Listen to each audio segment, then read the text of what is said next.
and welcome to the February Neighborhood Planning Assembly meeting for Ward 2. How about those biscuits? How about the whole food? Everything was delicious? Yeah. My name is Mark Stannard. I use he, him pronouns. I live on the corner of North Winooski and Decatur. On behalf of the steering committee, I'd like to welcome everyone. Thank you for coming.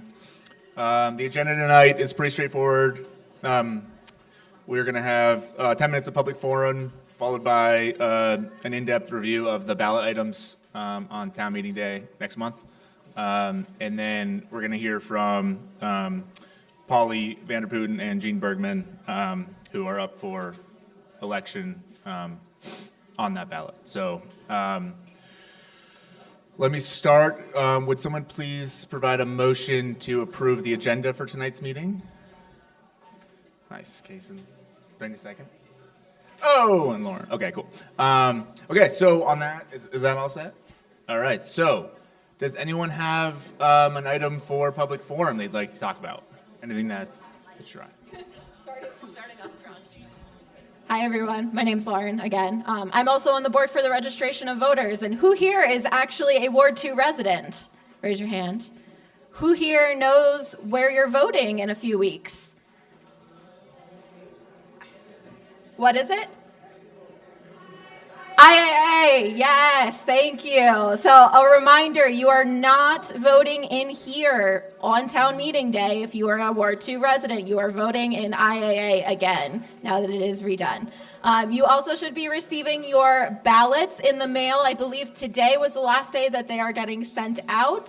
So in the next few days, you should be receiving your ballots in the mail if you are fully registered and cleared to vote. If you have any questions about any voting type things, I know I'm on the board for the registration of voters. We also have a few other election officials in the room, so feel free to ask questions. Thank you.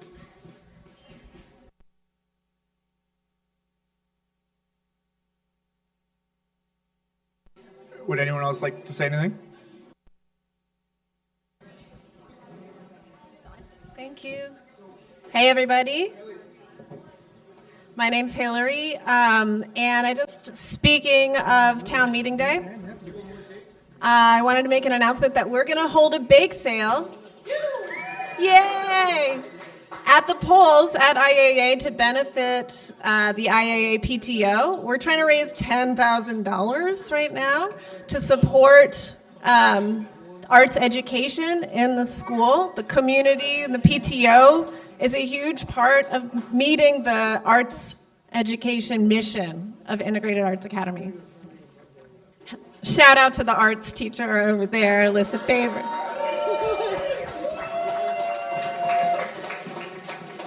As well as Brian Perkins, who runs One Sings. So we're doing a bake sale to raise money for the PTO, and we're also doing a food drive at the polls. So there's a list on everyone's table of items that we'll be collecting to bring to Feeding Champlain Valley. Non-perishable items, soap, toiletries, things like that. So we'll be sending out reminders on Front Porch Forum and stuff, but keep it in mind to bring something to the polls for our tote of goods. Thanks, everybody.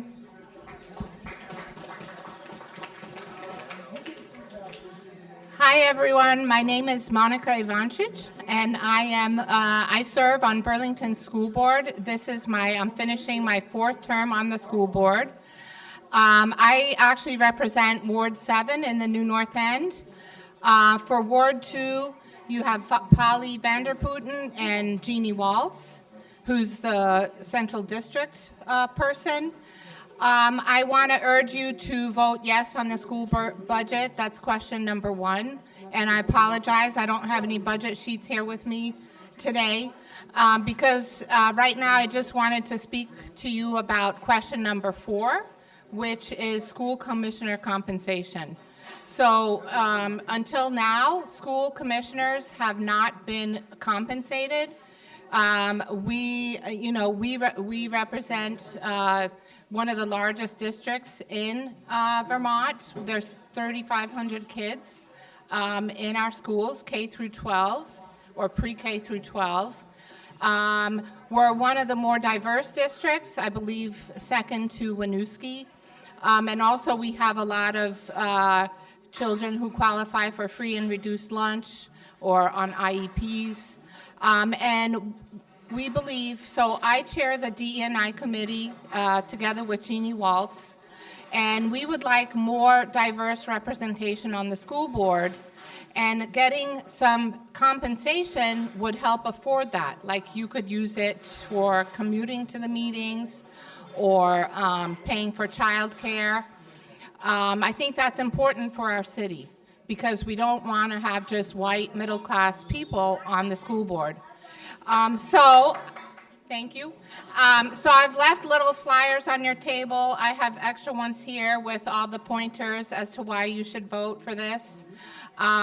It would result in $2,000 per commissioner if these commissioners go to their meetings, which is $24,000, which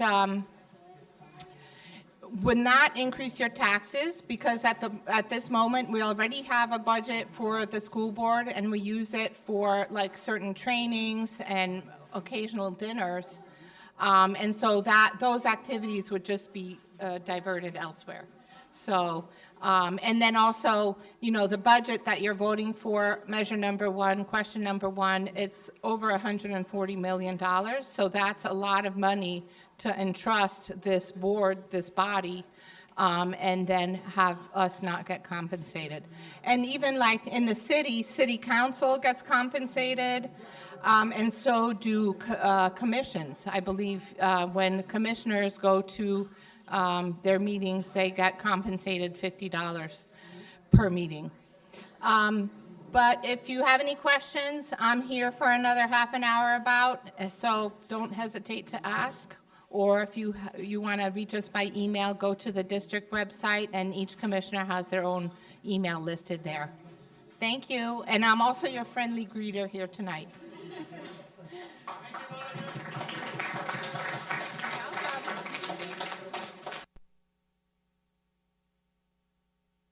Charlie? Oh, any other?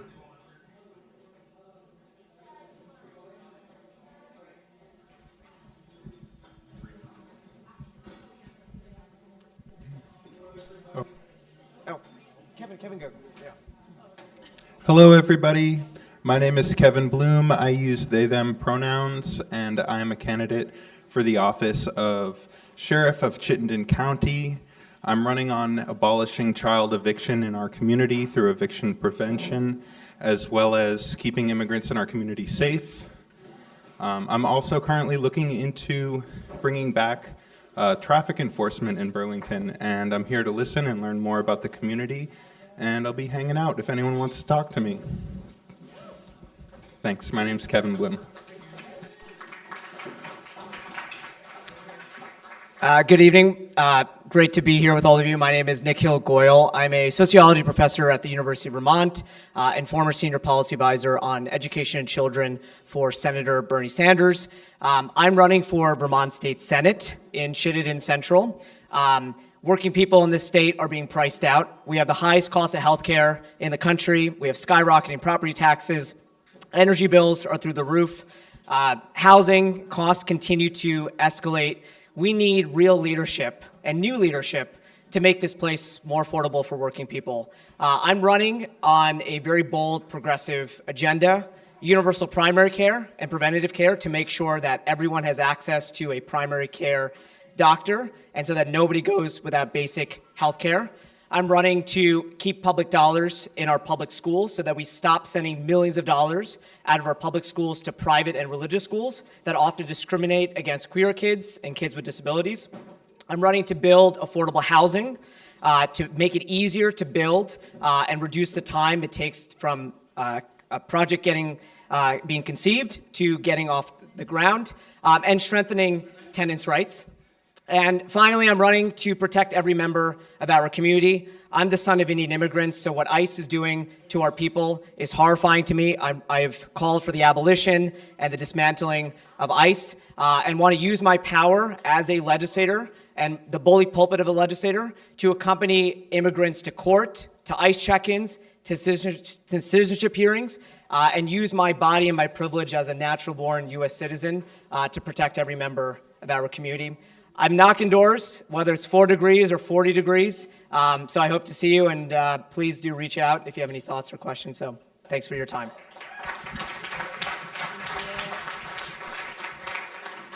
Thank you. Anyone else? Hi, everybody. I'm Megan Humphrey. I am supporting him 110%, first of all. Just want to say that. And on a lighter note, it's my favorite time of year because it's Valentine's Day and everyone gets to say I love you to each other and not have it be strange. So I just wanted to say a couple things. If you are going to be here through the meeting, please throw your name in for the raffle and you'll get a little bag of my Valentine cards. So we're spreading love. And I have a few Valentine craft bags left. They're $15 each. Get them while they're hot, just a few more days. I think that's it. And then just reiterating what Hillary said about the bake sale and the food drive, we're really going to try to get a ton of things donated for the food shelf. And there's a very specific list that they have given to us about what they need, so we don't have to guess at it. So thank you very much. I think there was one more thing, and I have no idea what it was. Happy Valentine's Day.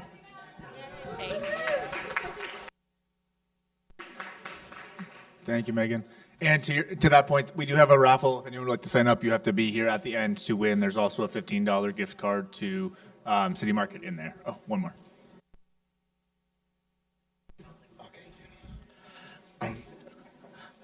Good evening, everybody. My name is Farid. I live in Ward 5. Thank you for having me. I am here to speak on behalf of Proposition 0. It is the effort to bring direct democracy to Burlington. This Valentine's Day, actually, I think we should be breaking up. We should be breaking up with like the kind of politics where 12 people gets to make all the decisions in our city. I think Burlington is much more than that. So if we look at other towns in Vermont, they all have one or more forms of direct democracy. This town hall style democracy is when actually we can get together with our neighbors, come up with a proposal, and propose it to be voted on by the whole town. Now, the mechanics are going to be a little different in Burlington just because we're much bigger than your average Vermont town. But we do have all these examples of Vermont-style democracy that we can bring to Burlington. So we're hoping to have this as a charter amendment, which will add voters' initiatives, voter referendums. Those are both binding questions and also advisory questions. So that any petition that has the required amount of signatures will then go on the ballot without the city council having power over or not to put it there. If you remember that recently they refused to put in an advisory question on apartheid-free community. So this charter change will do away with that kind of blocks from the city council. So we hope to put this on the ballot in November. And if you support this, please consider signing up for a 2-hour shift on town meeting day. We are hoping to get a lot of signatures then because that's a good time to meet voters. And in the meantime, please support the petition by giving us your signatures. Thank you very much.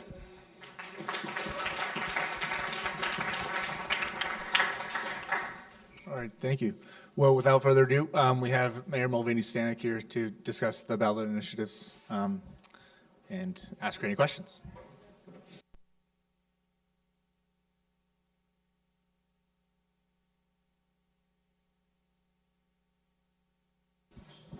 All right, can you hear me? Great.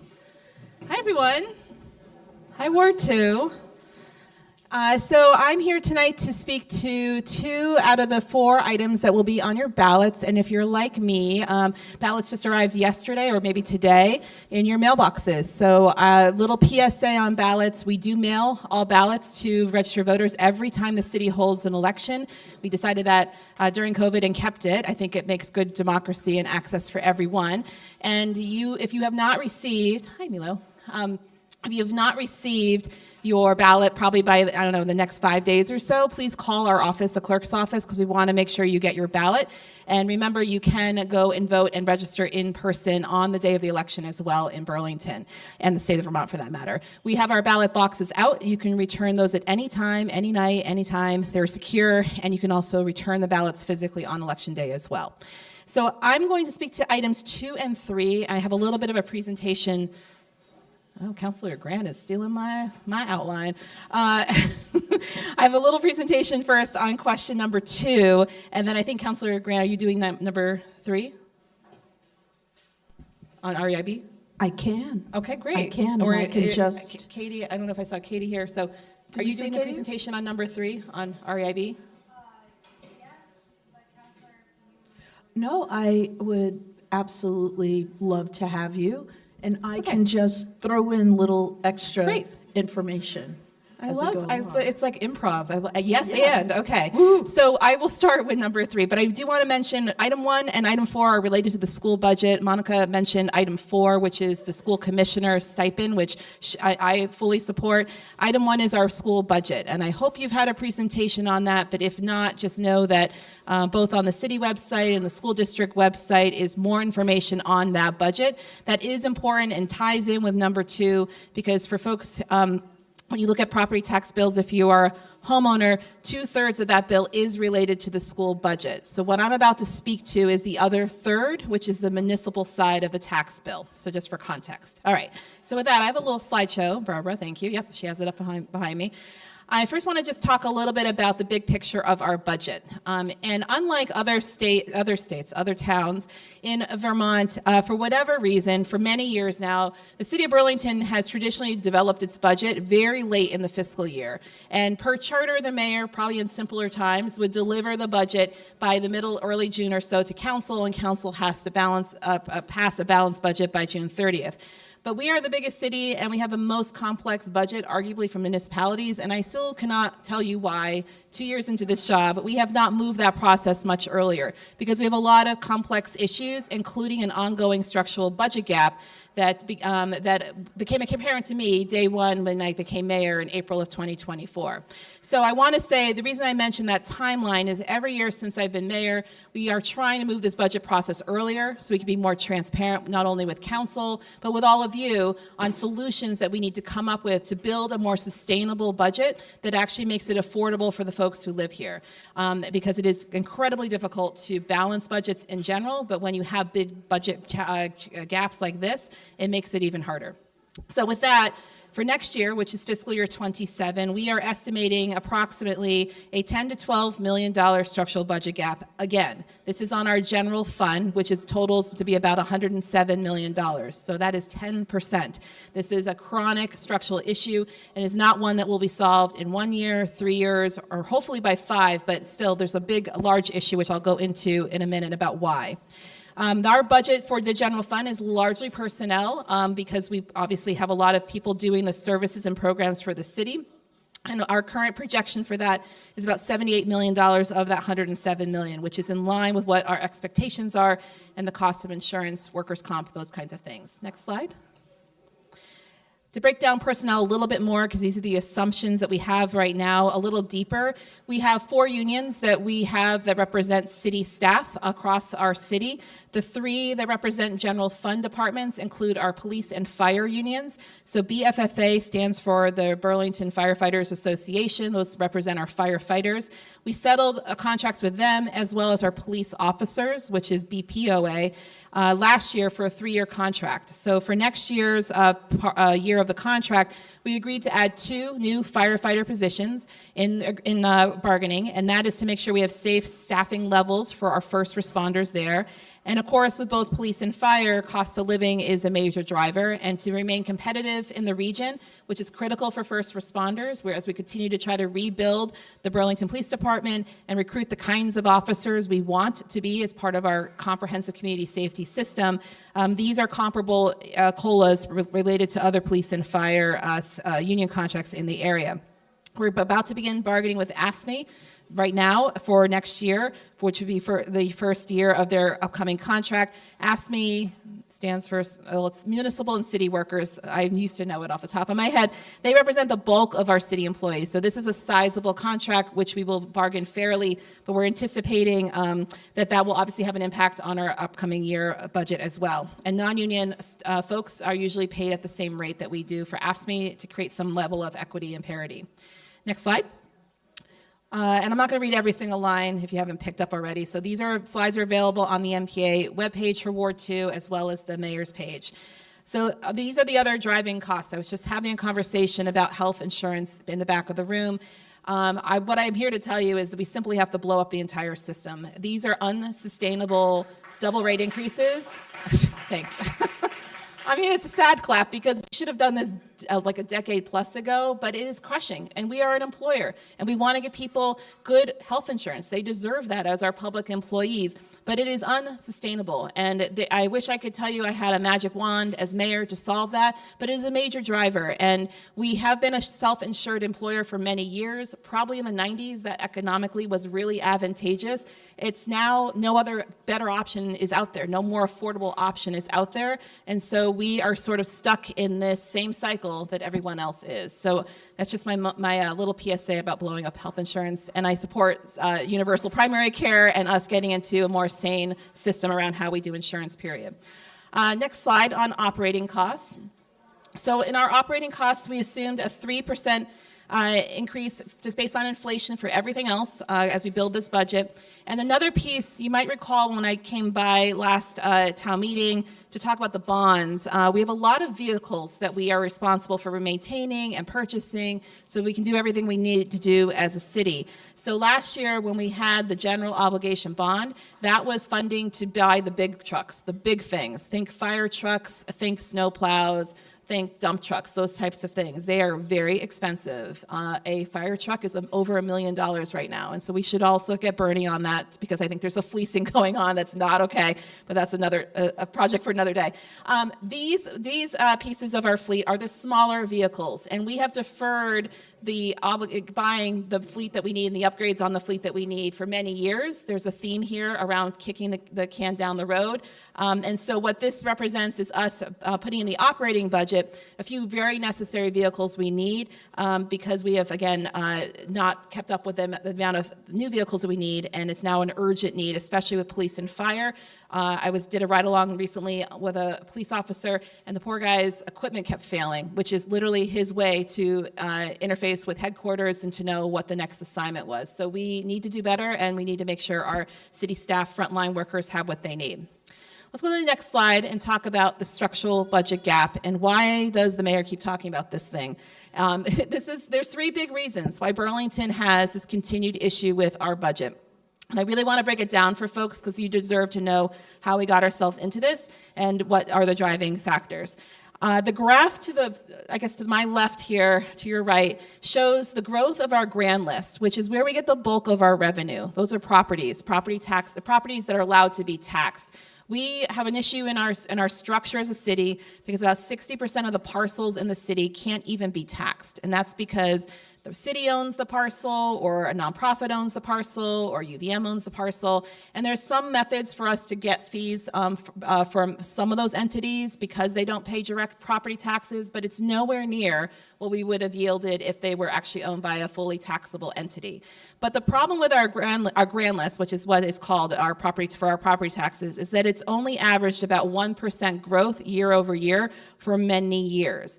And if you might recall an earlier slide around the operating costs and the assumption we made around cost of inflation being 3%, you can see immediately where some of the math doesn't math, and we start to fall behind because our revenue is not coming in anywhere near on a regular basis where we need it to be to keep up with just the general cost of things. This is an ongoing issue for the city, and while last month I announced a new housing strategy to help accelerate for the need of housing, but also for growing our grand list in a way that's not just on a couple of big scale private developers, because that method does not build us enough housing, and there's some other challenges there when we put those big developments in TIF districts. I can come back and talk about that another day. All of this structurally really suppresses and means that we've had this very sluggish growth in our grand list, and it's a problem that we're trying to slowly work on, but it's not something you can change overnight or even in 2 or 3 years. The second big issue, next slide, after the grand list issue, is the fact that we had become over-reliant on one-time funds for a period of time. We are not alone. A lot of towns and even the state have had this challenge come up, and it got accelerated during COVID with the ARPA and the federal COVID relief dollars coming in. What Burlington decided to do was to build out several very much needed but ongoing services and personnel for certain programs with some of those dollars. But there was never a sustainable revenue source identified after that. And so what happens if you have that continued service going on and you don't cut it, it defaults to the general fund, which again opens up or expands our obligation I talked about before. We are starting to roll back that practice, but it's a slow process. We've now used up all of our ARPA funds, so we can't count on that for next year. We also have been trying to increase collections on overdue property taxes, overdue gross receipts taxes, but once you collect what's back owed, you can't count on that again if you know how this goes. So we each year have a growing issue with the kind of revenue coming in from these areas, or lack thereof, I should say. Next slide. And our third and final budget gap reason is the size of our actual size of our workforce, and that what I talked about us investing and growing the size of government has happened significantly over the 10 years prior to me becoming mayor. And I want to be clear, some of that was very important. Some of those roles include an expansion of our community safety staffing. So non-officer positions like our community safety liaisons, which are social worker-like positions, right, who respond instead of a police officer on calls that really should be a non-officer responding type of call, or community service officers. Another piece that has already been sunsetted, we expanded a resource center during COVID so people could get an interface with basic information during that really hard time. So there's some very notable and needed things we built out, but for most parts we did not constrict the size of government, and so we really grew the size without, again, more reliable, sustainable sources coming in, and that was largely built on one-time funds, back to the theme. So that's where we have gotten ourselves into, and now we have to get ourselves out of that, but by doing it in responsible and balanced ways so that we don't severely cut a bunch of things in the city services, because that would be an extreme reaction. That would be very much an austerity kind of method. And what we can do better here in Burlington is taking an informed approach of where can we continue to do, and you can go to the next slide, a 3-part strategy which we've applied since day one, but is certainly being applied to next year's budget, is around how do we raise more revenue very strategically and carefully, how do we right-size government, so how do we really go into each department and really ask the question, is this a critical or essential service, or is it not, and how do we start to have those conversations, because we can't sustain everything. Otherwise, we'll frankly price every single person out of this town, or many people out of this town. And the other category are sort of like the creative category, but realizing some strategic opportunities that might be out there in the city that we can leverage to be able to figure out either bringing more revenue in or partnering in new creative ways that the city isn't doing currently. So I'm mainly here tonight because question 2 is one of our revenue strategies. So we can go to the next slide. And we have a lot of splinter tax. Again, invite me back again to talk about splinter tax some other time. If you want to really dork out, come to a mayor meetup and we can talk forever about TIFs and splinter tax. But I'm here to talk about 2 of our splinter tax, which is the police and fire tax. They used to be called a public safety tax, so 2-3 town meetings ago, we voted on a public safety tax increase. This is a dedicated tax, meaning there's only one, it has a revenue source that goes to a particular purpose per our charter and cannot be spent on anything else. Police and fire per charter can only be used on traditional police and fire services. So I mentioned before our CSLs and our CSOs, those are staff positions we could not fund with the police splinter tax, for example. And I mention that because as we talk about the need to think more expansively around community safety and all the other ways we've been doing that strategically these first 2 years, we are constrained with what we can use this particular splinter tax for. And the reason why we have decided to ask you for your support for a 5-cent increase on police and fire is we didn't also want to put the solution all on taxes, because then you'd all laugh at me. I mean, that would be absurd. It would be such a high tax increase that it would be laughable how high we would have to ask you to increase taxes to close a $10 million gap. So this felt like a logical one to put to the voters, because 5 cents raises $3 million, and $3 million is what next year's contract settlement I mentioned before will cost the city for police and fire. So those are allowable uses, and it seemed like a very logical way to give to you to consider about how do we continue to invest in our police and fire first responders and be able to at least cover that next year's increase based on the union contract settlement that we settled last year. To give you a little context, though, police and fire are our largest departments together. So out of that $107 million, $40 million of it is our police and fire departments in its entirety. So when we talk about this police and fire splinter tax, that only raises about 16% of the overall bill of running those two big departments. So I don't want you to walk away and think, police and fire tax, that all covers everything. Absolutely not. Our general rate backfills the rest of it, but this is a very strategic ask we're asking you all, because I want you to understand it's informed from our next year's settlement on the police and fire contracts. It received bipartisan support by the council, which I'm very appreciative of, and therefore it is on the ballot, and per charter we have to ask your permission to increase that rate. So what does that mean, though, for a house? Want to go to the next slide? So on this slide, the random number of $353,000 is actually the median value, assessed value of a home or condo here in Burlington. So this gives you an idea. So if you are a homeowner, or if you're a homeowner and your house is a little bit more than that, this tax rate increase will be a little bit more. If you're assessed a little bit lower, it'll be a little bit lower. Again, this is the municipal side of your tax bill for next year.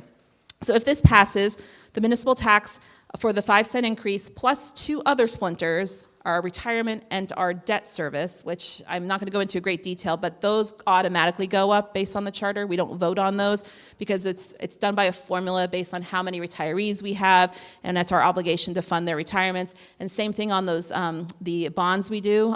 So that's done by a formula based on where we are with the bonding schedule. But that total, those 3 increases together on a house that is assessed at $353,000 for the year would increase by $285. So I want to put that in perspective. I know any tax increase is difficult, but that is what we thought was an important piece of a 3-pronged strategy to close this $10 to $12 million budget gap. I'm going to briefly explain how we're closing the rest of it in the last slide. But I also want folks to know, I'll get to questions in just a minute. Last year when we built the budget, we really worked hard to have no tax increase come to voters, and that took a lot of hard work of right-sizing our budget. We laid off 25 staff. It was the hardest moment as mayor. That is nothing any employer ever wants to do. But we've been hard at work constricting or shrinking the size of government in an informed way. And we're going to continue to do that work. But now we're at the point where we need to ask for a little bit more revenue in order to do this the right way. I'll come back to this slide because you probably have a question on that slide in just a minute. My second to last slide, before I hit the summary, is the other solutions we're coming up with to close $10 to $12 million budget gap. Because as I mentioned, the 5-cent increase would get us $3 million of the dollars towards the solution. The other revenue ideas we have that we're running to ground right now are exploring the use of some very old money from some of those other splinter taxes that can be used. I know it is one-time funds, so before you say, Mayor, you just talked about not using them. We're trying to make sure that we don't have to put this all on tax or all on cuts, so we're trying to get creative. So that's another revenue source we're looking into. We're going to continue to work on enhanced collections. So there are some property owners who are years behind in paying property taxes. And we started that work this year. The city hadn't really been doing that before. We're going to continue that work, and we're estimating we can pull in about $1 million between that and some other overdue taxes like gross receipts that are due to the city.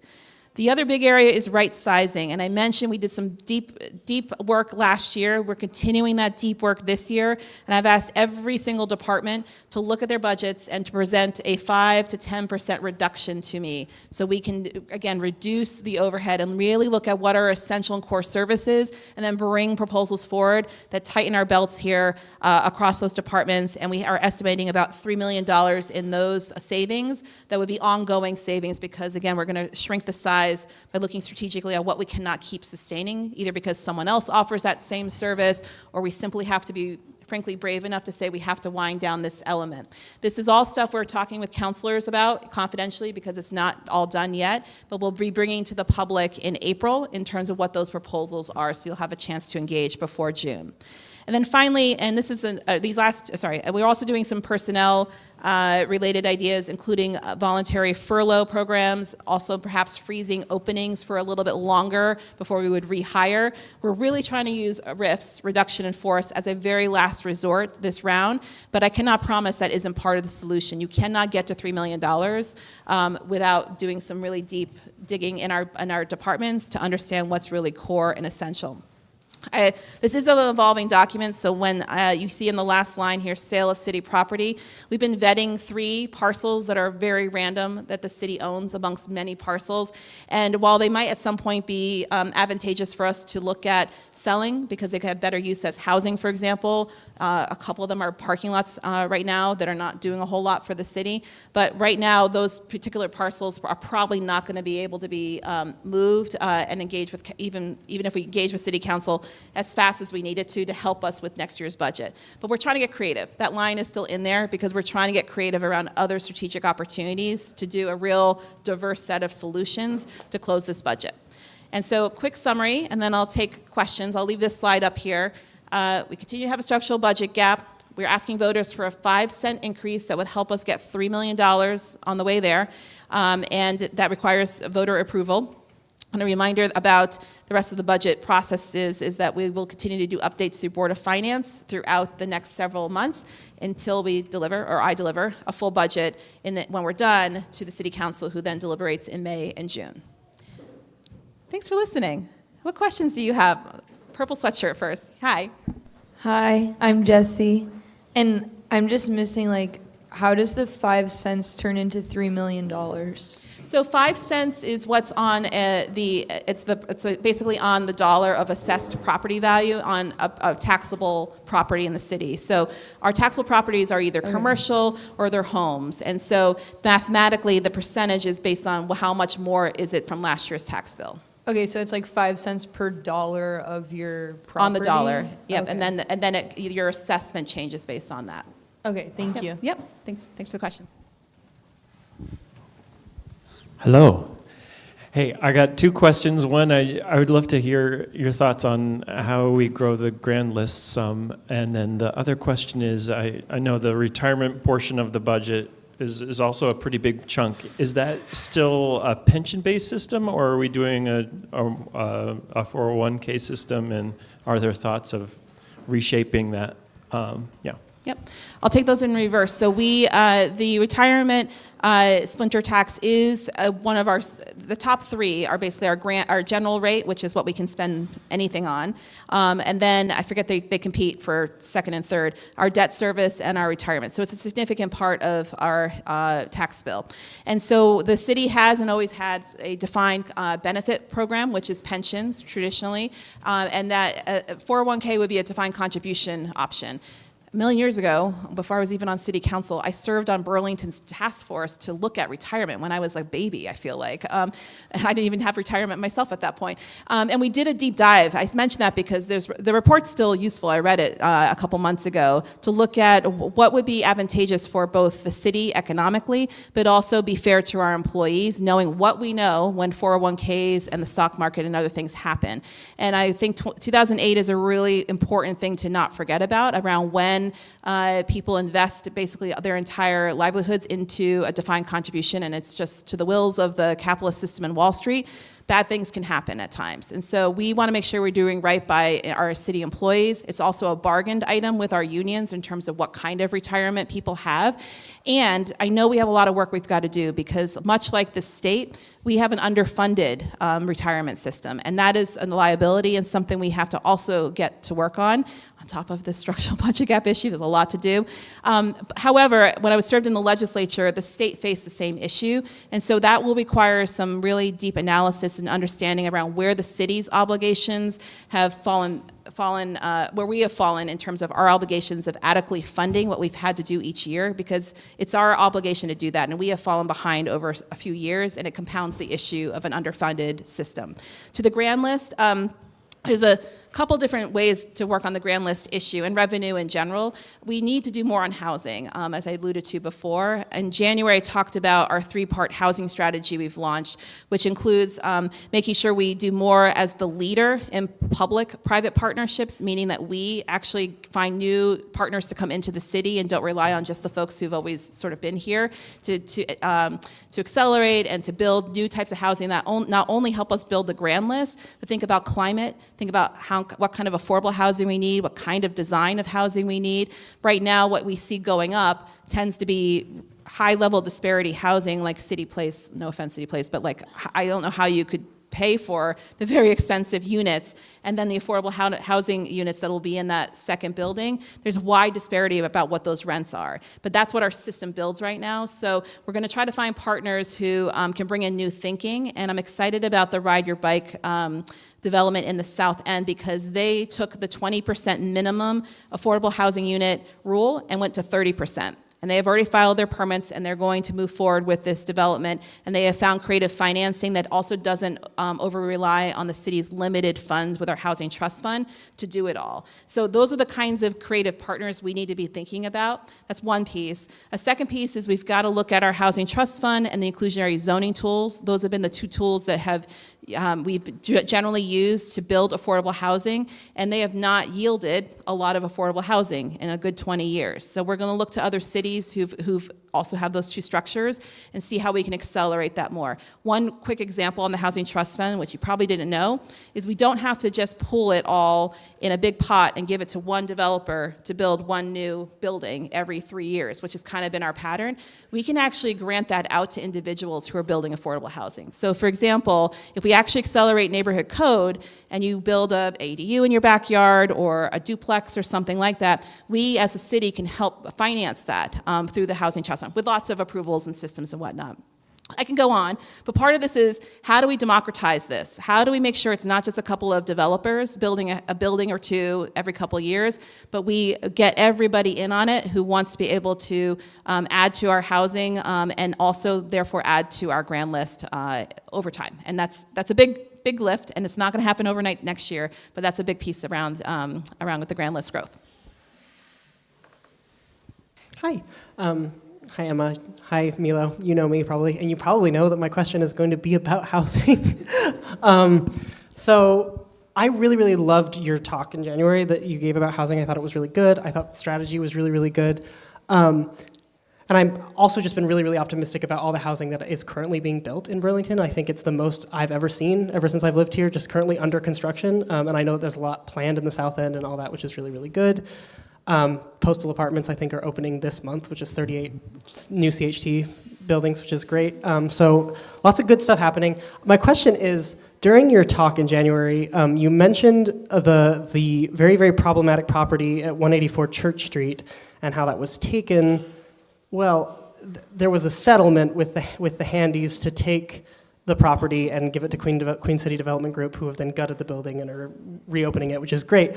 My question is, I guess, why didn't you say that it was the Handies that you took it from? Just because I feel like they get away with so much in this city, and no one ever mentions that it's them. I mean, like, just as an example, so many of my friends and people who are like involved in the music industry don't even know that the Handies own the Nectar's building, and it was basically their choice to close it. Like, they just think, and I'm like, why, and they don't do anything for our city, and they just sit on all these problematic properties. I mean, the Burlington cleanup crew, which I help run, we spend hours cleaning up their properties. Like, that's where a lot of the problems are, and I'm just like, are people afraid of them? Like I don't know. Like I'm like why don't they just get shamed more? I guess is the question.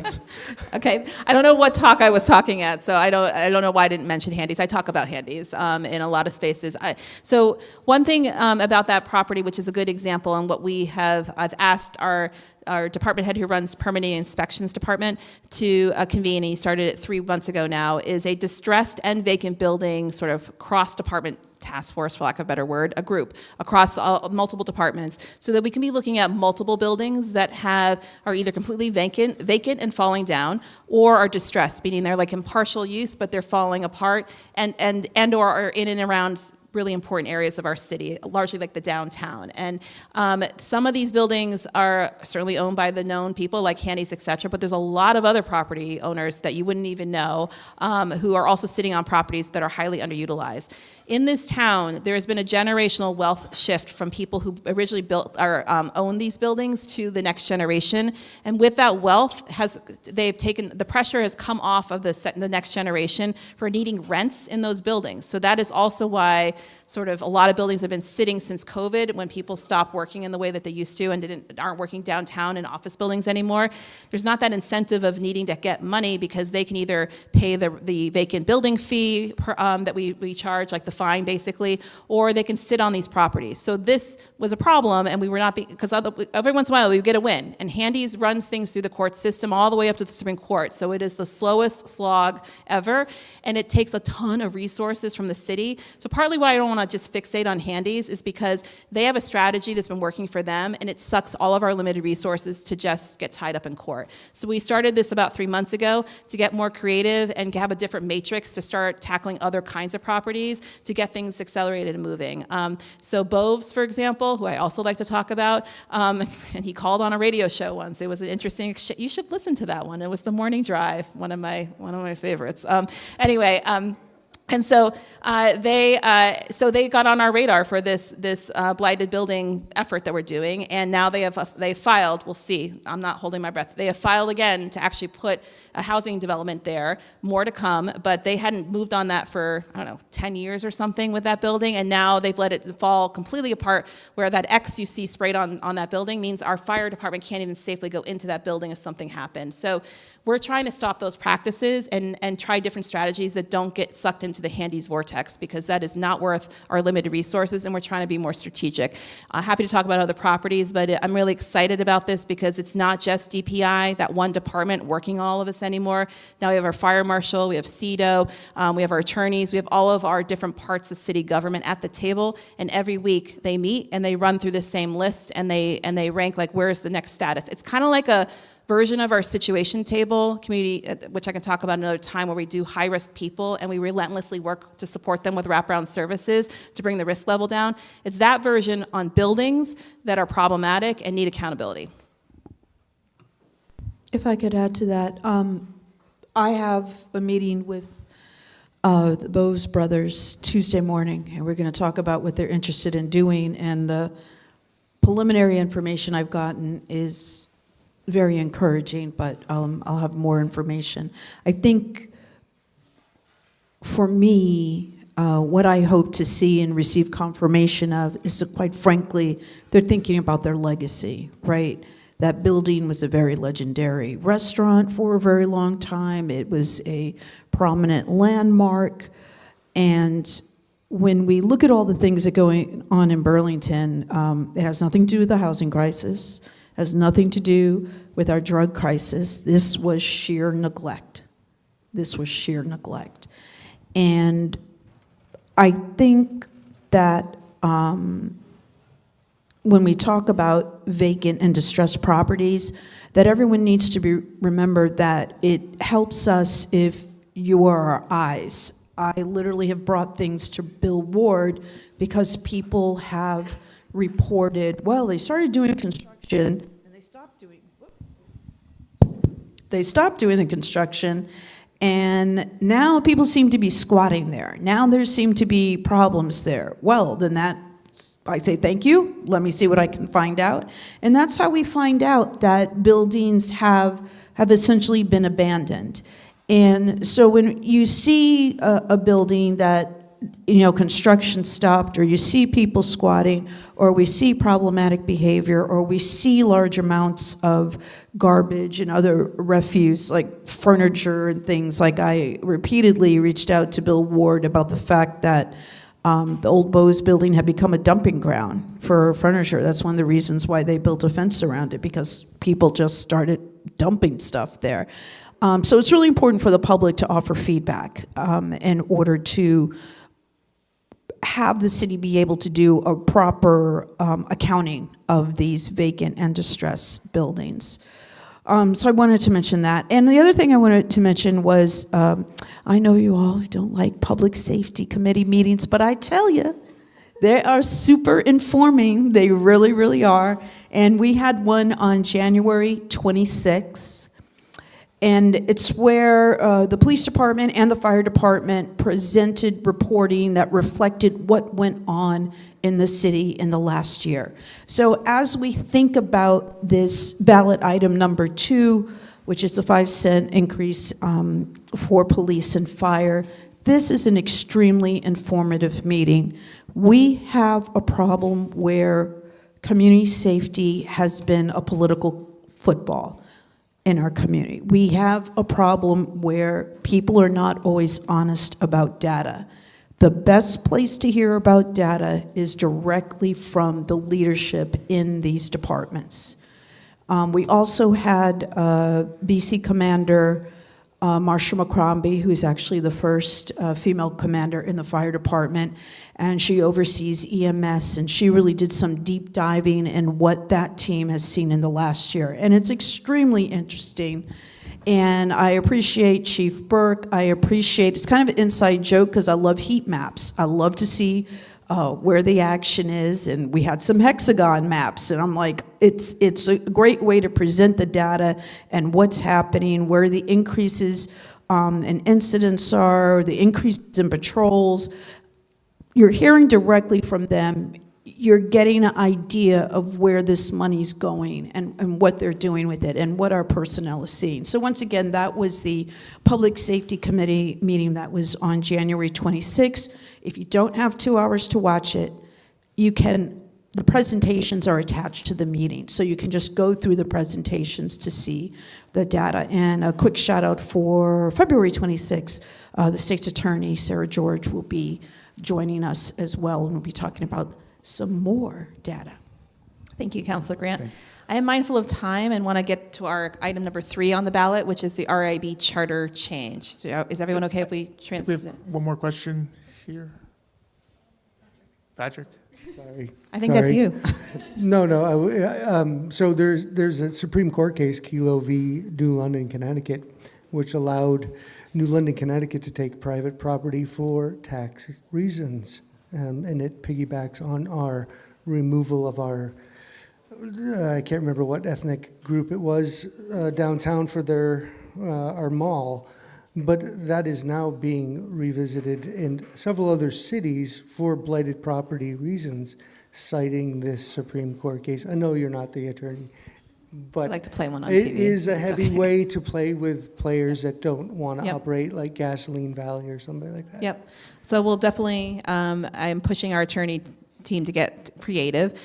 We just to be clear, under state law, we can do tax sales for overdue taxes that are due to the city, but there are provisions for that we have to follow in order to give people notice and have people be able to go on payment plans, et cetera. But sometimes not everybody uses it that way, but some people will use that again to draw out the process. So I will make sure our team looks into New London something or other Supreme Court case. Got it. Okay, here, got it. Okay. All right, let's talk about REIB. Katie, do you want to join us, please? Thank you. Sit back. Thanks.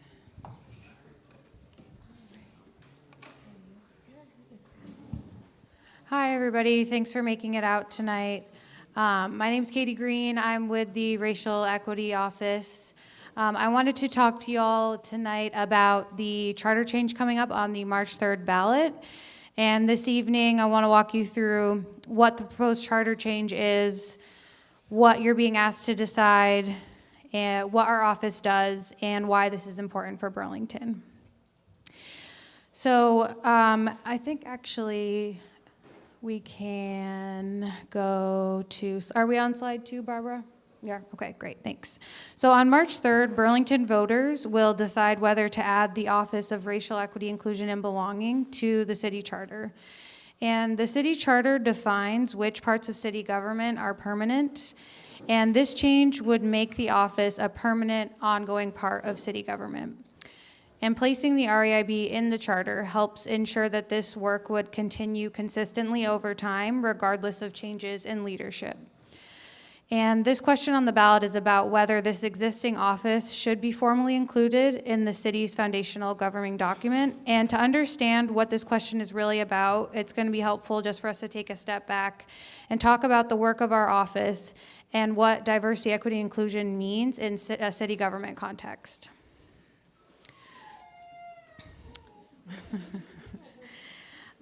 So first, it's good for us to be clear about what DEI is not. I know that we hear this term quite a bit.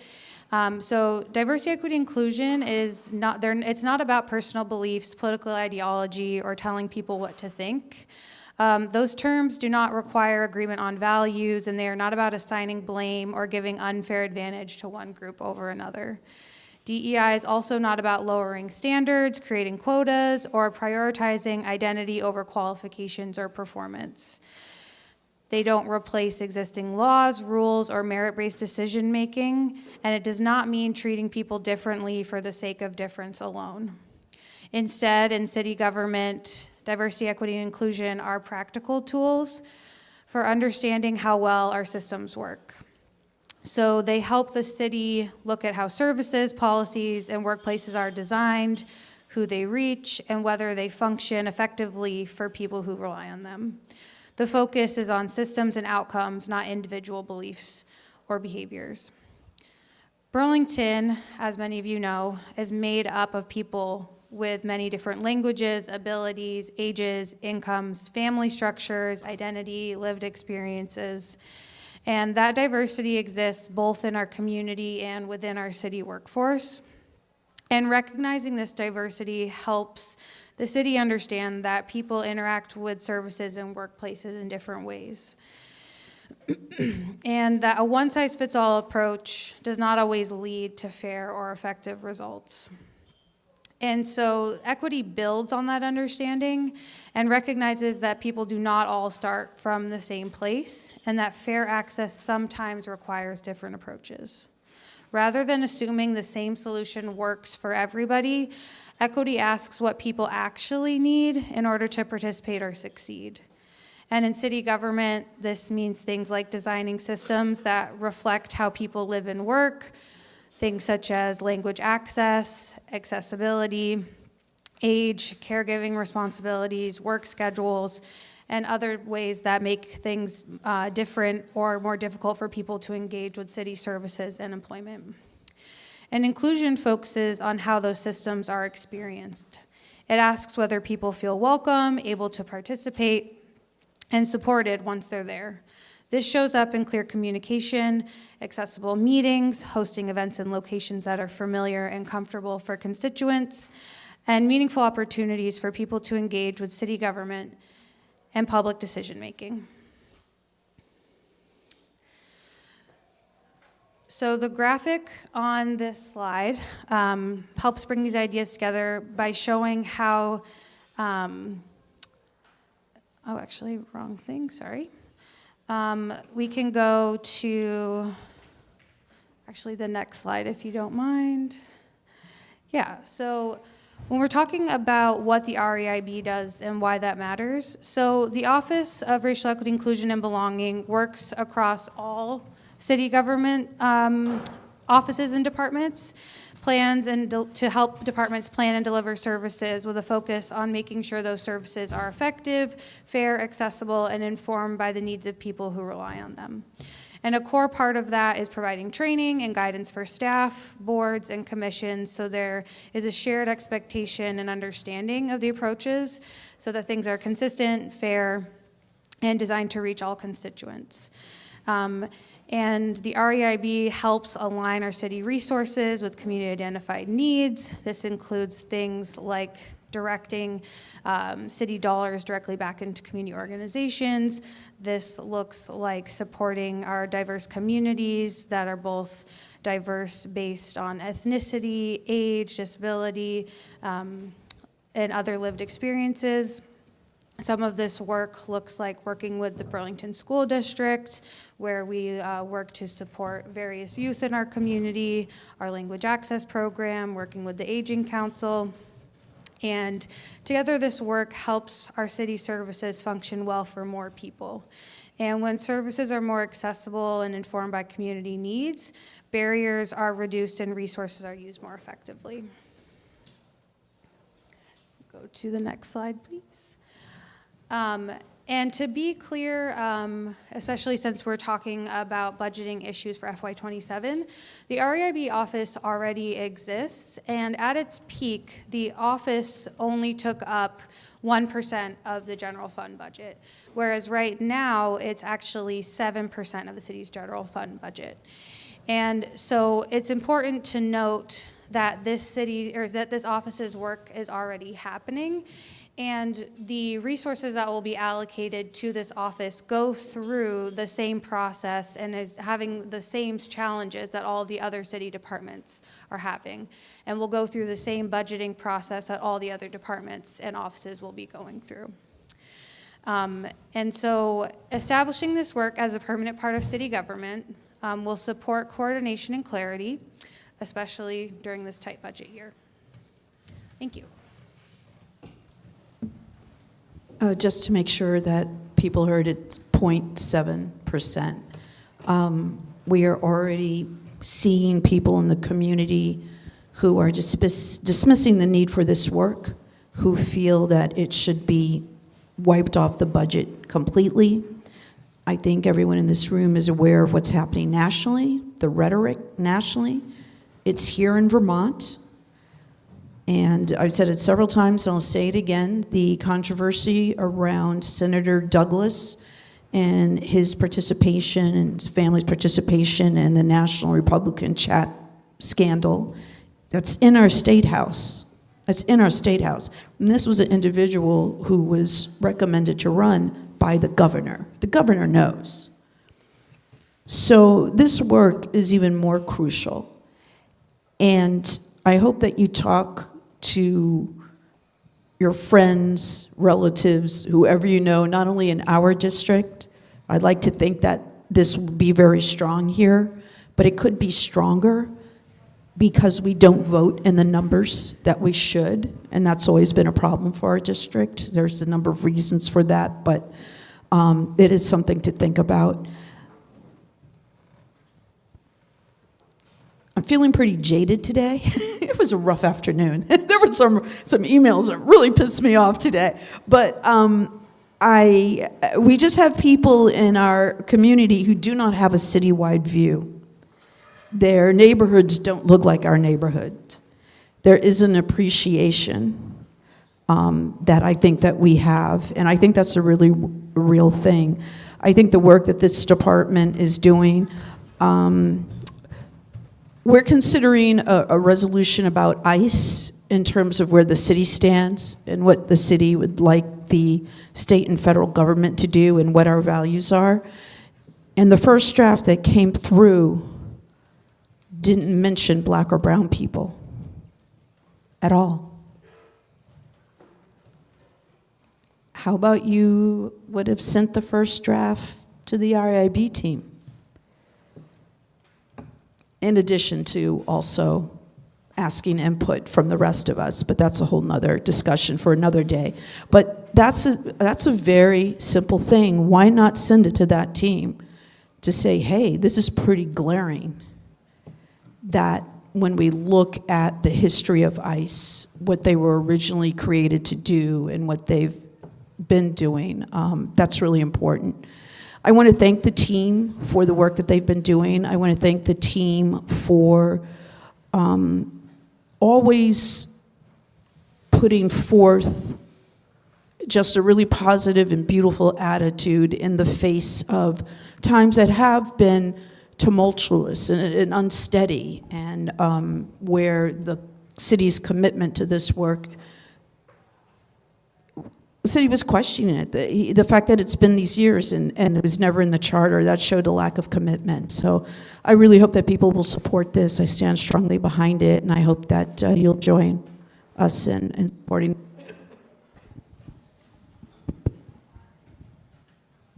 Questions?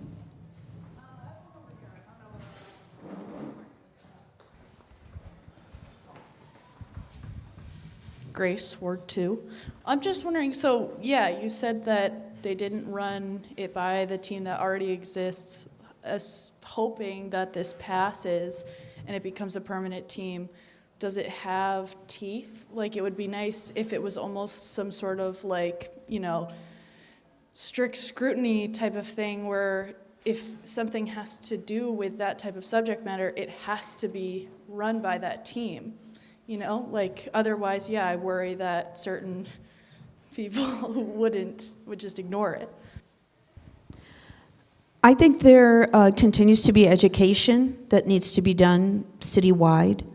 I think there continues to be more conversations that need to be had to really convince people of the benefits of this work. I think there needs to be some serious self-reflections from individuals who are the problem but don't think they're the problem, right? We all have met people like that in our lives, and we see some of that.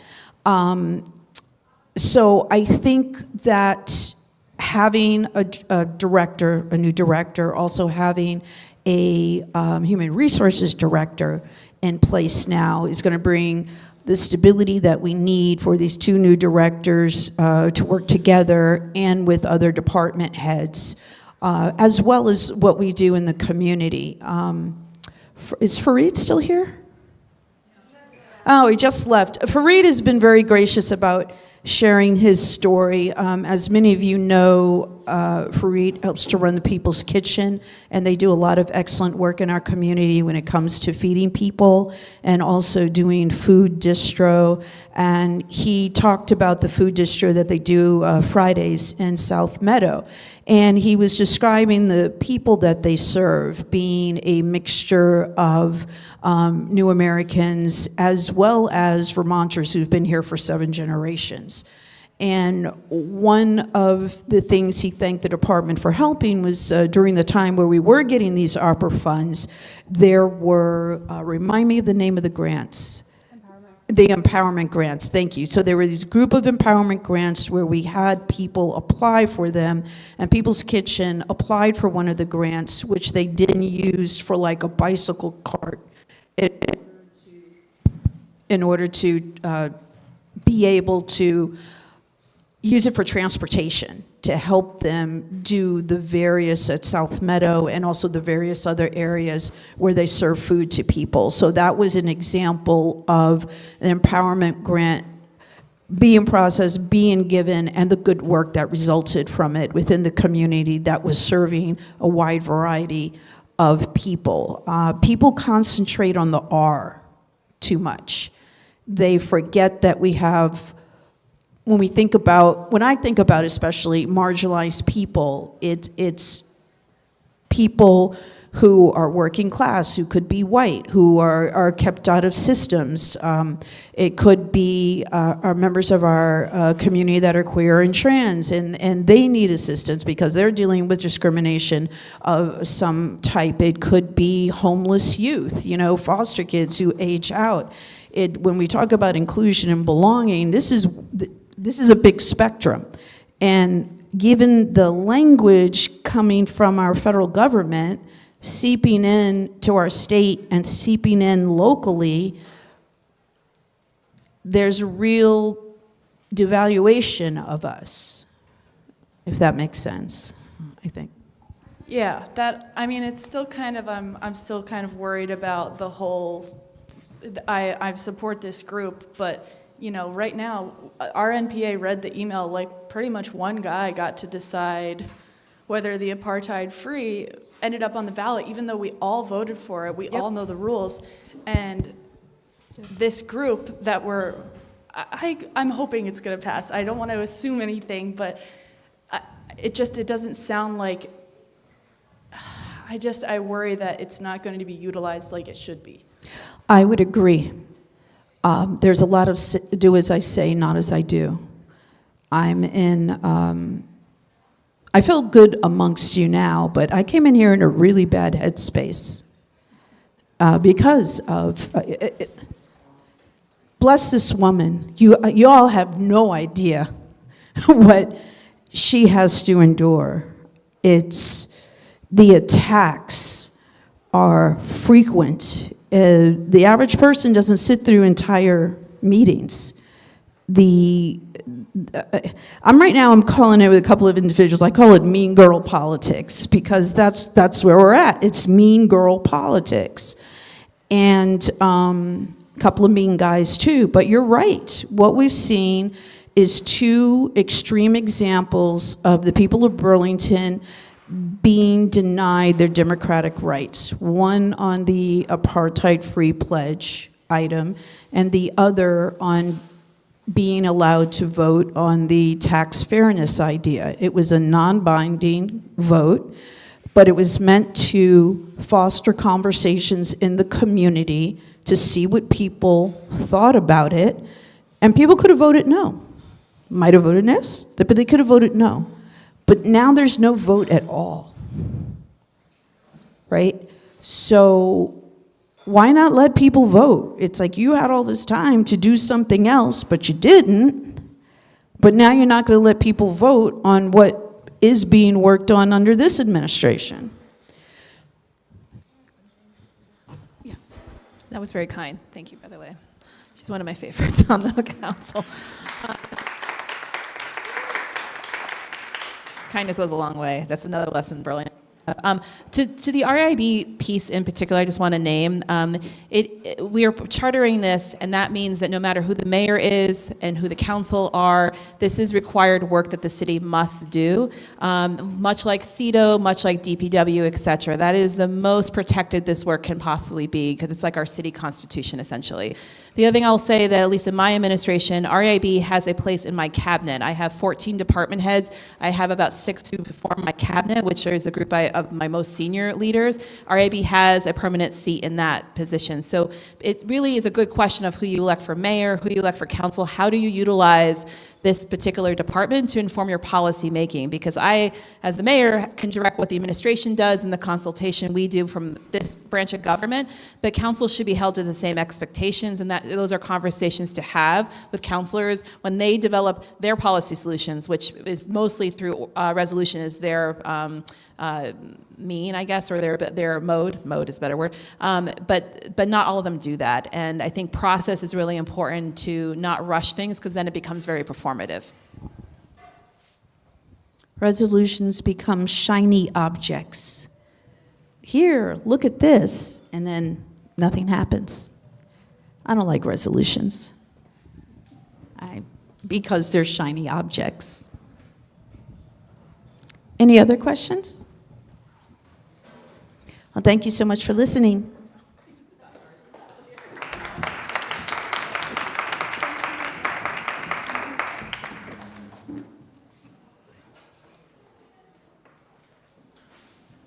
Thank you, Mayor. Thank you, Councilor. Thank you, Katie. Okay, well, we're going to have Jean Bergman and Polly Van Putten, but I don't see either of them.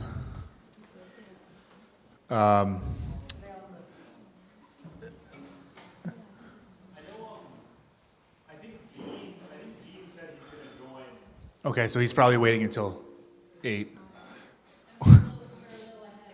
We are a little ahead, yeah. And Polly probably too. She's logged on before as well. Okay. Maybe we can get some of the tables and chairs done right now. Sure. Great idea.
No way he's trying to come here, is he?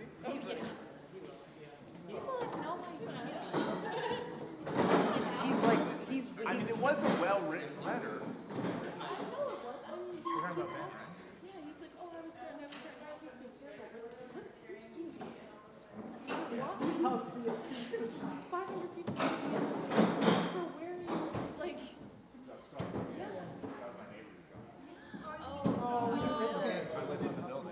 We need the steering committee to sit right here. Okay. Okay. It's kind of ridiculous to say that. Oh, we're on camera? You're on camera. We just need to look important. So, Charlie, you're part of the steering committee.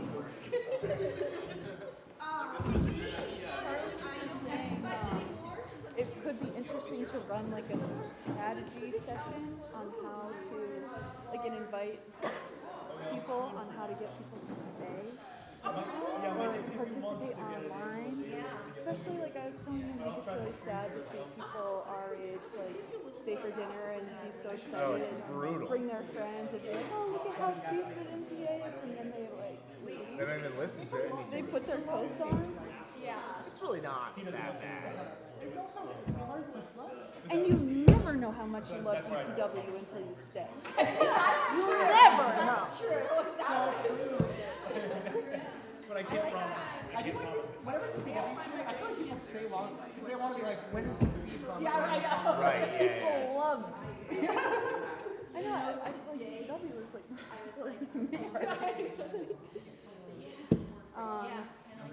but yeah, and even I think just mentioning it while those people are here to Sit be down and have a strategy session right now. Well, one of the things is I think a lot of those young people there are just college. So You need to turn on your microphone. You're going to record this. So we're gonna have, while we're waiting to see if we're. I was telling Charlie, I really need to get on my. That's okay. Charlie, you need to sit down. You're on the steering committee. Well, we're discussing right now how to get more people to stay for the steering committees.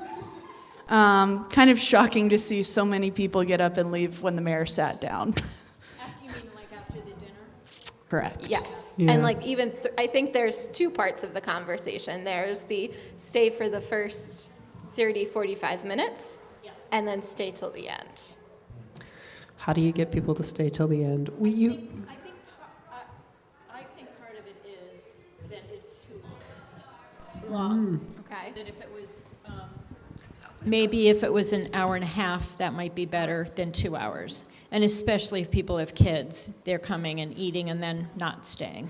And I will say, I feel like one of the biggest problems is that we aren't good enough time warriors to be like, nah, you're done. We're moving on, because which is hard to do, and it's really, really hard to do, and I get that. But like, I do think that people tend to like drag on a lot.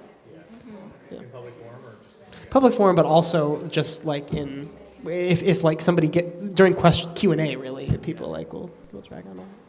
For the people in the room, I have a question. Do we prefer shorter presentations or less longer presentations? So like, so today we had two presentations. Well, I guess we've had one presentation technically. Like we had one time block. Versus we get many requests. We could say like 15 minutes for this presentation, 15 minutes for that presentation, and then we're talking about like 7 different things per meeting. Or would we rather talk about like 2 or 3 things per meeting? I guess my thought is that. You do have a mic. Sorry, I was I guess my thought is that shorter is sometimes better insofar as it makes the presenter have to pack a punch and really like get to their point in a more concise manner, which I think can be especially like more generative for back and forth with people, because that way, and this is just me totally speaking for myself, if a presentation is very long, I might space out at some point and then I become more disengaged. So my immediate thought is that if it's shorter, then I'm more likely to stay more engaged and might ask like better questions or like, kind of, that's my immediate thought. Okay. I agree. Yeah, I think also like in the evening on a Thursday, like my attention span is limited, and so I do think it's helpful if it's like it makes it feel a lot easier to stay engaged and to be like retaining information when it's like shorter, like more packing a punch, and you're just like getting really like the info that you need and then can respond to. Whereas like the longer presentation, I definitely am feeling like I'm in and I'm out, and it's just a little bit. Yeah, and I think if you have more people doing shorter things, like generally it's more engaging for people when you're like have transitions between presentations, just in terms of like getting people to stay here and stay present. Go ahead. I will say, I do think it depends on the content. Like some content is better longer to have one person like go through their whole spiel and then have extended time to do like back and forth questions and stuff. So I feel like as a meeting frequenter, I also think like the variety across meetings is good, that some are going to be long, and that's not a bad thing. That's how the content is best presented. But that a meeting with a lot of things going on, it's exciting to see an agenda like that. You're like, what's going to happen next? And I like that. Any thoughts on the topic? I'll say I think it would be helpful for us to, in the beginning of next meeting, maybe set aside 10 minutes to literally go, like, I personally would like to go around and ask parents and young people, specifically parents, I think, like, how could we help you stay? I know I'm in charge of arts and crafts, so I think that could be an informed purchase that everyone voted. Part of our budget, we can get some stuff to help keep people occupied, especially young kids. I think a lot of kids are going home to bed, though. That's true. That's true. So yeah, but we'll just have to see. That's why we have to ask. And Kids I think are loud, Grace. I think also maybe setting aside 10 minutes, 15 minutes in our next meeting to have an open discussion, hopefully with more people here, to just make them aware of like, hey, we know you guys leave. Yeah, well, I was gonna say like an honest appeal to people to be like, because I also feel like if you leave when it's not that empty, you might not know how few people stay, you know? And so you're like, oh, it's busy here. Other people will stay for me. I can duck out. But I think like an honest appeal, hey, we want more people to stay. How can we help you? People might just not know if they leave that it empties out so much. And I think, like, in this moment in the United States right now, there is a lot of conversations about, like, get to know your neighbors, protect your neighborhoods, because if, like, you know, heaven forbid, ICE tries to occupy our town like they did in Minneapolis, like, it's really, really good if you know your neighbors and you can organize. And the neighborhood planning assemblies are kind of a something that already exists in Burlington that, like, facilitates that, and people don't know that.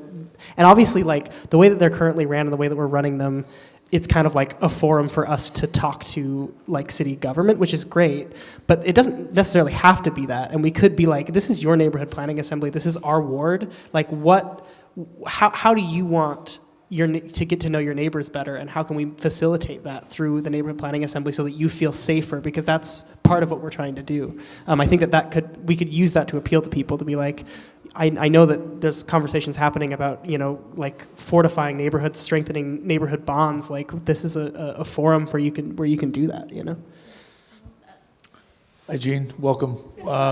We've had a spare 15 minutes, and we were just having a strategy session about how to attract more people to the meetings. Thanks for alternating. He's going to sleep. Okay. I hear that. And I don't know where there's nothing that talks about my video camera being able to be on, so I'm not on. But okay, let's see. What is going on here? Can we move out of the center? Are we done with the strategy? We pass it to Jean? Yeah, should we pass it? Hi, Jean. Jolly good. Hi, Cool. Gene. Hi, Al. Hi.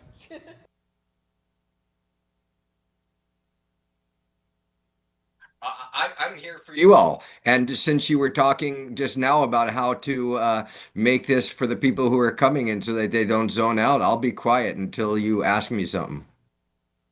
Yeah, I don't know, Gene. Right now we've got 1, 2, 3, 4, 5, 6 people here, and I'm pretty sure you pretty much have all their votes.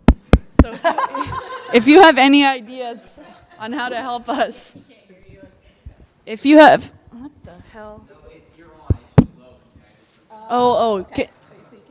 We need help. I can hear you.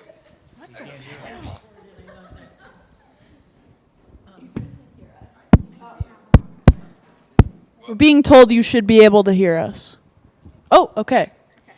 So, Jean, so we're talking about ways of keeping people at the NPAs, and also I feel as though there's still a lot of people that don't even know what they are, and that they exist. So it's that age-old who's not in the room, even for the meal, and even staying for part of the meeting. So just looking at we were just brainstorming some ways to get more people here and keep more people here through the meeting. So, I think you were asking me for my brainiac ideas. So let me throw out one, which is I think that people like to feel that they have a voice.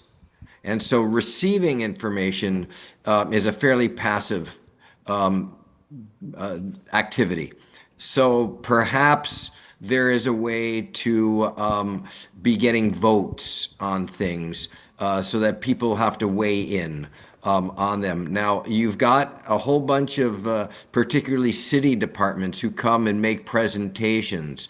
And, there's a sort of a give and take, but that doesn't give people much in the way of agency. So trying to build agency into those conversations would be good. And then where they affect, particular areas of the ward. I was just sort of looking for something and know that, and I think I missed it because doing grandkid duty last month, but there was a conversation about Elmwood and some traffic calming on Intervale and Elmwood, that area. And so perhaps there is some leafleting that could be done, the outreach to bring people to the NPA for that conversation, and there be maybe it is getting the departments to actually ask a few questions that they want people to weigh in on, so that they're, people are like voting on it. It's just not passive receipt of information. And probably shorter is better. And you all know me and know that I go on and on and on. So I'll stop. And yeah, good idea. So, Gene, what did you want to talk about tonight? What did I want to talk about? I didn't want to talk about anything, Charlie. I'm here for you all. Okay. Well, I'll make a suggestion about the NPAs. So, in my opinion, one of the things we need to do is either hire somebody or designate someone to be like a social media specialist. And so what that person's going to do is they're going to try to whip up enthusiasm online, Front Porch Forum, Facebook, Instagram, whatever it is, and say, okay, so this is an upcoming meeting, and this is why it's important.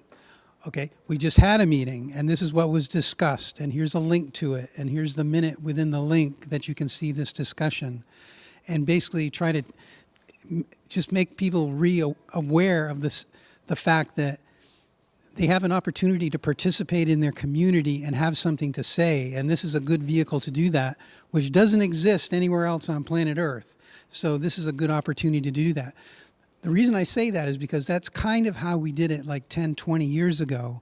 And for a meeting like this, just the last meeting before town meeting day, you can go back and just go into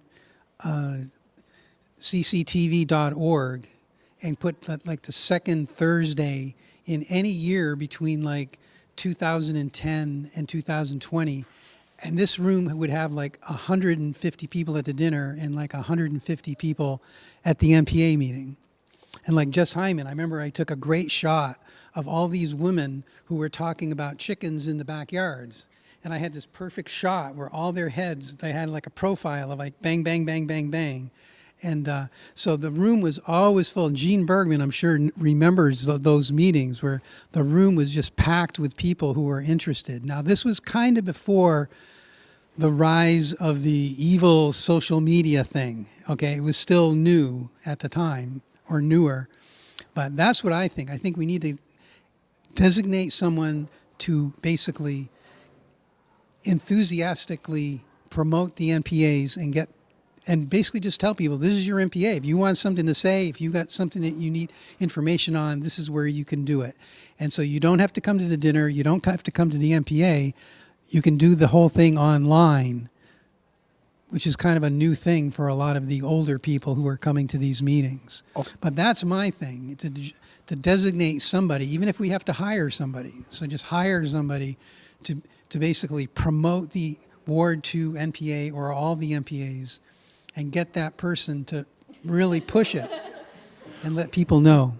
Maybe Thank we you. could add, I don't know how big of a poll this is, but maybe we could add something on like the sign-in, like how did you hear about tonight's meeting? We know kind of like how we're reaching people and where we're lacking, such as social media.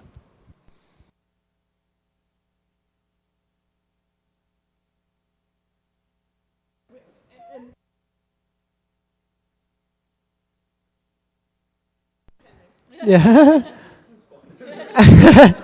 Right now, the only thing we really do on the Instagram account is post about the meeting and what the meeting's about prior to the meeting. Like, there's no like. This happened this Yeah, there's week. no like this happened this week. There's no like videos or like lives of like, hey, I'm Kaysen on the NPA steering committee. How are you? You know, which I'm really bad at social media, so I would not be the person anyway. If you ever look at the Peace and Justice Center's social media, it's also very boring. We try, but so yeah. But yeah, we have an Instagram, we have a Facebook. We should get a TikTok, you know? But I don't know. Now I'm like trying to think about how I first heard about the NPA, and I genuinely can't remember like when it first landed on my radar. But it has been like years that I've been like meaning to go, and now I'm finally going. And the thing that I am thinking about is I'm not sure how I first heard about them, but when I was looking it up to find out when this meeting time was and stuff, I saw, do you guys know the like Christine Tyler Hill little like illustration that she made? Do you guys know that? That I ran into that online. Like it was on she's this great illustrator. Tender Warrior Heart is her like artist name. Sweet. Yeah.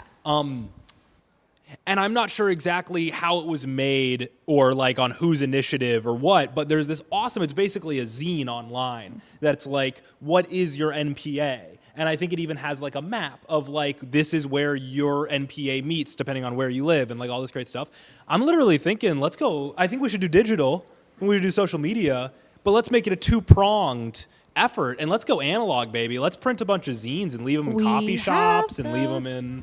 We have a bunch of those, and actually shout out to Barbara, because Barbara and I have been talking about they're a little outdated in terms of like meeting times. So like we like literally in our bin that we have for the steering committee, we have like 15 at least posters. Megan has them. So we've been wanting to get some to fix them up with the proper meeting times and some changes to the NPA meeting. So Barbara has done that. So we'll be fixing those up. I'll probably do it at the next meeting. But also on that note, like to the digital side, we have digital copies of what Christine did for us because it's spectacular. Like what you said, 100% spectacular. And it's really useful if like anyone has any creative ideas to like how we could use that art, or if we work with Christine, we commissioned her, Charlie, like 4 or 5 years ago to do that for all the NPAs. So that's one. I think two, Barbara, that's what you're going to be putting out at the polling places. Yeah, they're going to be at all the polling places on Sunday. Yeah. So that will also be helpful. That was something I'm really excited that Barbara took the initiative on getting those at polling places, because that's where a lot of people come. The other thing I noticed was on the poster, which I took a photo of, that was at Jake's, which was great. There was no link on it. So that was another thing. So it had the specific info about when and where, but not a way to get more information. Because I think often people want to know what the agenda is going to be. Put a QR code on the poster. I think we have one already, a QR code. I think there is. The other idea that I think towards the end of your budget here, I'm gonna ask, sorry, I'm like, I know I should do that. I'm gonna ask all the NPAs to contribute towards updating the zine, because there are some updates we could make, and then do another print run so that they are useful for now and for years to come. Like if there is a link on it that won't change, I think, now we know that we shouldn't have done it like that the first time around. But yeah, so stay tuned for that. And that also makes me think of, like, you guys have a $3,000 budget every year, and that can go towards a lot of different things beyond the community dinner. And you can do events, you can host speakers, you can do all kinds of things, mailers, posters, etc. So, that money is yours and you can be creative with it.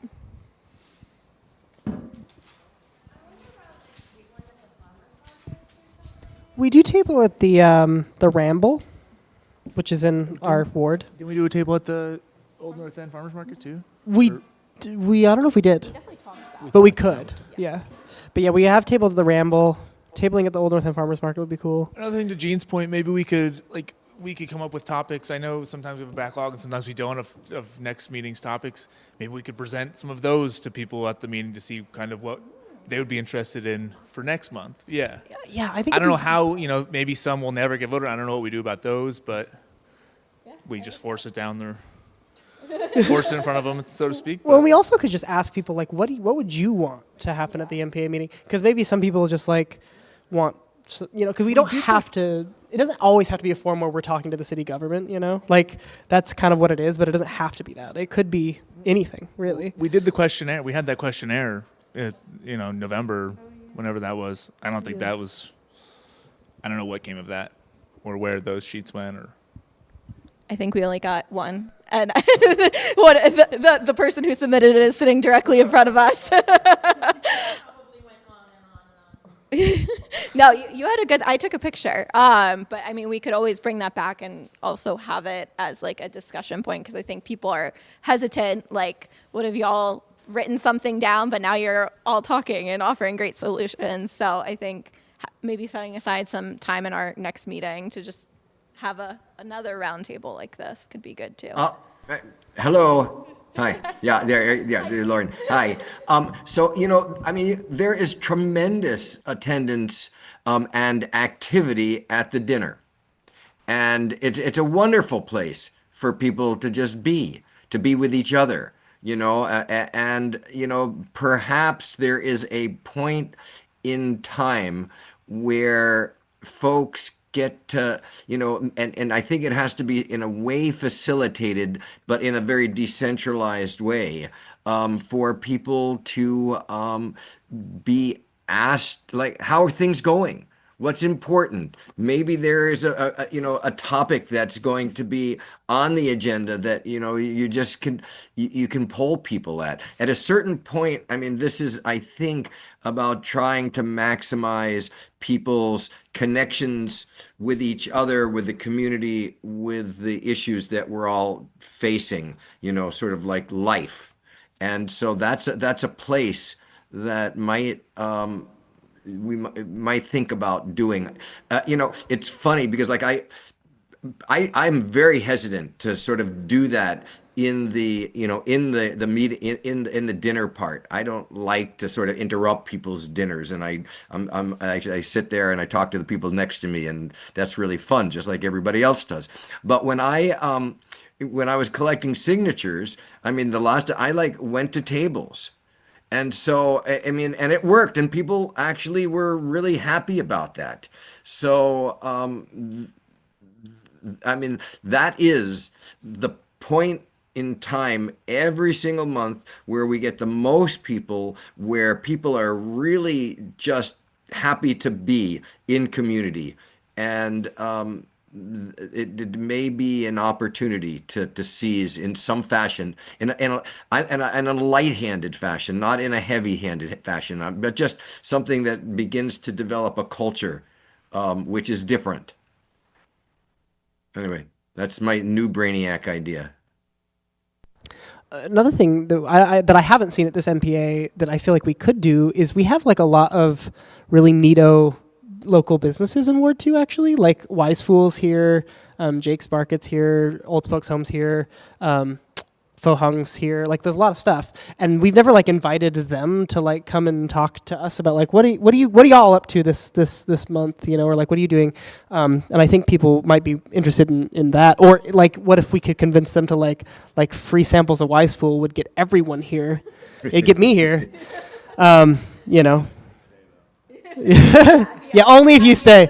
Yeah, I'm just thinking, like, you know, like that might help.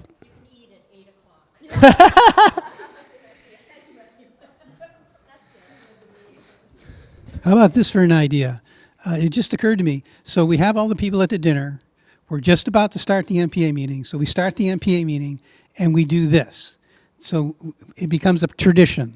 So the first thing we do is we ask everyone in the audience, everyone who's having dinner, in other words, they're wrapping that up, the meeting is starting. And the first thing we do is we say, these are 5 things that the city council voted on in the last week or two, or decisions coming from the mayor's office in the last. So let's have a vote in the room. So how do the people in the room feel about this, like putting something on a ballot that got turned down by the city council? So how did the people in the room think about that? And just have a tradition of where we just review what the city government is doing. That might be a good idea that would draw people in, you know, give them a little bit of a voice. Thank you.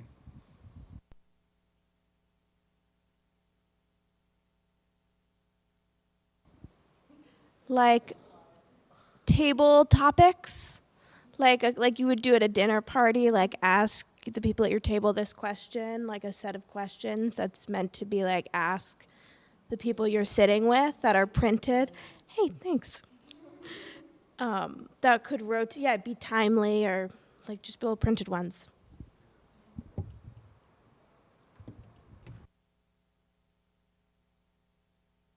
So Gene, how does the city council think about the NPAs? Now, I know the NPAs are very useful to the city council in getting word out on things, but do you guys like laugh behind our backs and say these NPAs, like Donald Trump is always laughing about Christians or veterans or something behind their back? So what's a scuttlebutt? You know, Charlie, Yeah. we don't really talk about the NPA, and it. I think that when people like what is gotten out of the NPA or done at the NPA, it's used. Right? I mean, my apartheid-free community ballot item listed the 3 NPAs, including ours, that supported it, right? That was ignored by the other side.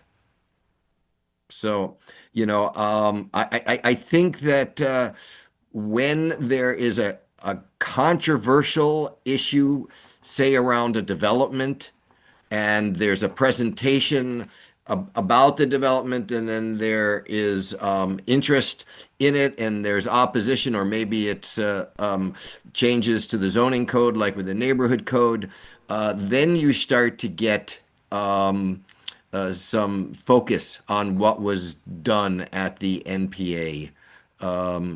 But it's not, there is no real scuttlebutt, I don't think, on it. I mean, I think that people see it as being an important institution, but its vitality, I think, is not seen as particularly vital.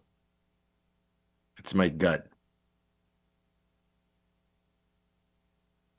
I'd like to build, sorry, this is going back this is going back a step, but I want to build on Maggie's point. I really, really like that idea of like something that like is at people's tables while they're coming in and eating, then kind of choose the extent to which they engage with it. The one thing that I kind of want to add to it for you guys to like think about if you want to implement that and like how you'd approach it is I'm thinking about how, it being like constructive and generative questions, and also stuff that people would want to talk about over dinner and would have a fun time talking about over dinner. And like the thing that I'm just literally thinking about is like the city budget stuff, for example. I just don't have the like the knowledge to be able to like have a question and like, I don't know, even know what I would ask my neighbors about like, you know, city finances, which isn't to say that's like a very important issue, but I just like want to throw that out there of like the question of how would you frame the questions?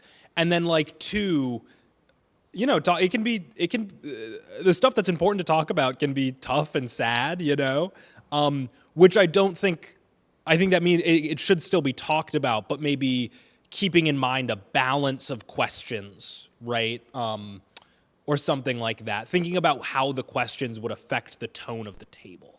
You know what I mean? And I don't want that to like scare us off from real serious questions, but thinking about how it can be something to bring people in.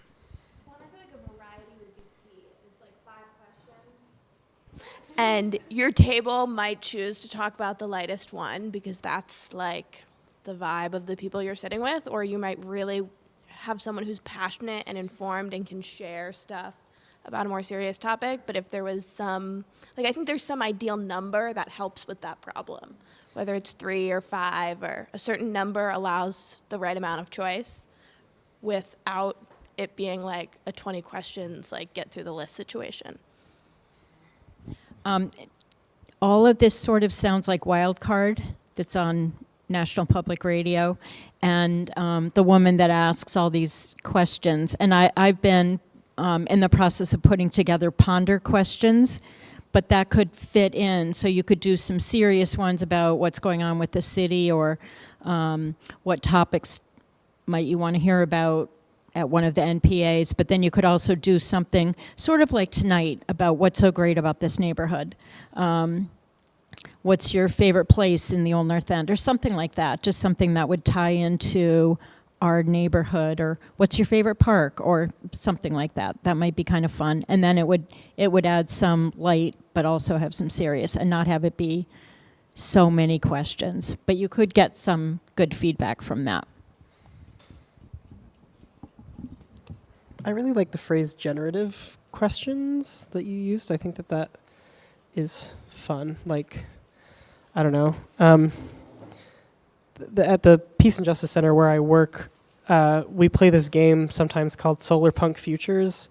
And the premise of the game is that like we exist in a utopian future, and we're trying to remember what our ancestors did that created a utopian future. So like it's a imagination game where you're trying to like, it's sort of a trick where like, okay, if a utopian future is achieved, then how did we do it? So then you have to like challenge yourself to like, what would I do to create a utopian future? And you can't say, well, it's impossible because evidently I live in it. So like you kind of have to, like it breaks down walls of imagination basically.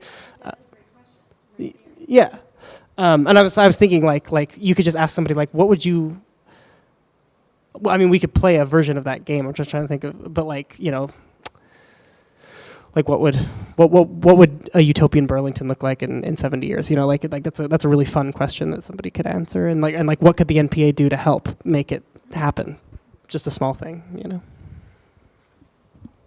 And maybe this is the teacher in me, but like sticky notes.